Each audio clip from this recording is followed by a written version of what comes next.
증권사 데일리 헤드라인 살펴보겠습니다. 현대증권 미 대선 이후 실질 경제 이슈로 관심. 동양증권 중국의 소비 여전히 주목할 만하다. 신한금융투자 미국 추가 급락 가능성 낮다. 부국증권 변수에 의한 압박은 있으나 하방 리스크는 완화. 삼성증권입니다. 기관과 외국인의 동상이몽. 신영증권 경제 민주화와 지배구조 변화 가능성이 크레딧에 미치는 영향. 한국증권 재정절벽 약한 리더십. 한양증권 매도 먼저 맞는 게 낫다. 네, 오늘 아침 증권사들은 여전히 미국과 중국 주변 상황을 둘러보면서 우리 증시 방향성을 점치고 있었는데요. 오늘은 현대증권의 의견부터 보도록 하겠습니다.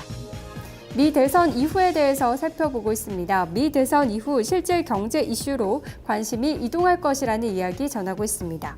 재정절벽 합의가 난항할 것으로 우려가 확대되고 있는데요. 엇갈린 상황과 하원 정권 구도로 인해서 합의가 난항을 겪을 것이라는 우려가 제기되고 있습니다.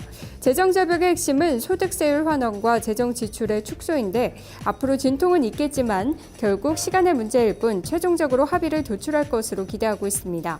또 그리스발 유로존 위기가 확대될 가능성은 다소 해소되고 있다고 전했는데요.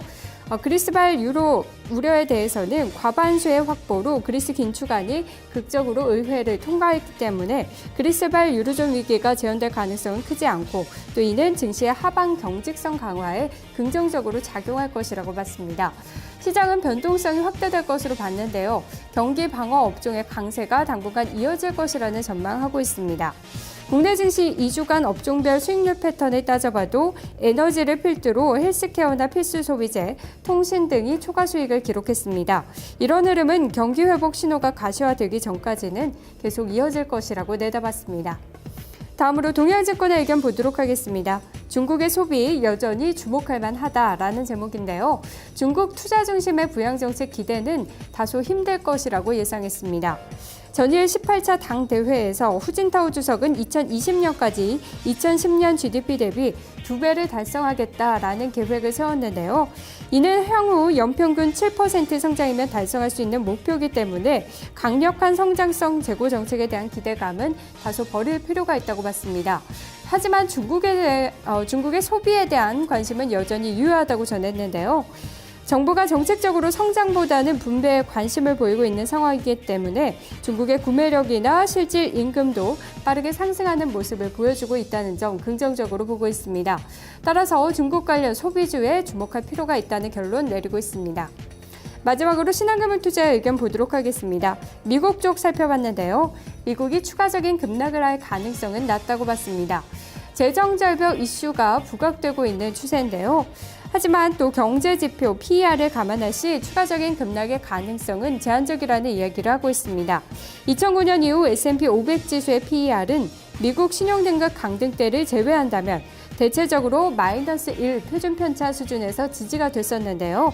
현재 -1 표준편차선은 11.8배로 현재 밸류에이션인 12.4배보다 5%가량 낮은 수준에 불과하다는 점 지적하고 있습니다. 그리고 연말로 갈수록 재정절벽의 정책 불확실성은 해소될 가능성이 크다고 보고 있습니다. 민주당에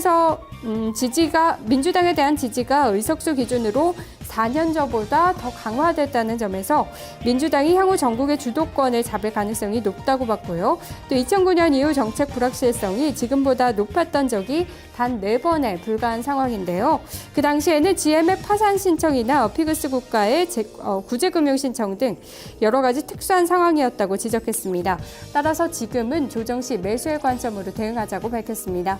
지금까지 증권사 데일리 살펴봤습니다.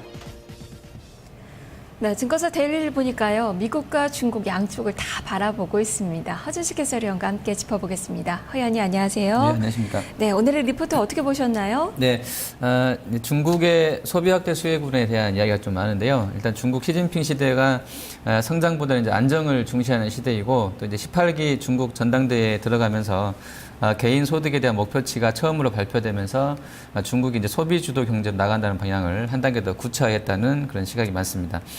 이번 18기 회의에서는 지난 2010년과 앞으로 이제 올 10년 동안에 향후 2020년까지의 GDP가 2배, 또 개인 소득 2배 늘어날 것이라는 목표를 세워놓고 있다고 했는데요.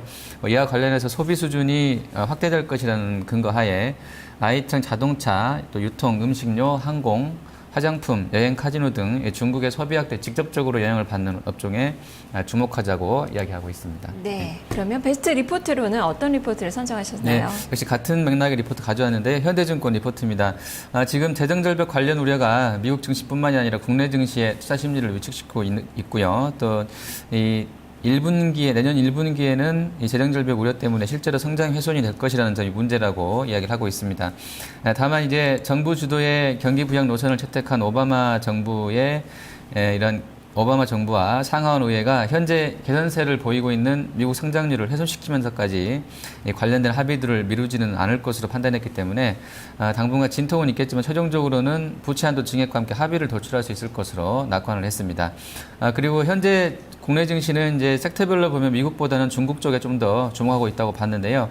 오늘 발표될 중국의 10월 소매 판매와 산업 생산, 또 투자 등의 지표들, 또 중국 당 대회 전후로 투자에서 소비라는 성장 동력으로의 구조적 변화 관련해서 업종별로는 최근 2주 동안의 수익률에서도 나타났듯이 헬스케어라든지 또 필수 소비재, 그리고 통신, 유틸리티 등이 성과가 초과 성과를 냈는데요. 이런 관련해서는 향후에 중국 관련해서 좀 더 이런 경기 방어주 섹터 내에서 소비 확대 수혜군까지도 보면서 시장 대응할 것을 권하고 있습니다. 네, 알겠습니다. 네. 말씀 잘 들었습니다. 네, 감사합니다. 네, 그만큼 경기 방어주에 대한 그 이야기가 참 많이 나오고 있고요. 오늘 시장에서도 지금 동시효과 상황에서 지금 SK텔레콤이나 KTNG 등 이렇게 방어적인 성격의 종목군들의 플러스가 나오고 있는 그 상황입니다. 개장까지 지금 딱 10분을 남겨두고 있는데요. 잠시 후에 자세히 짚어보겠습니다. 2부에서 뵙겠습니다.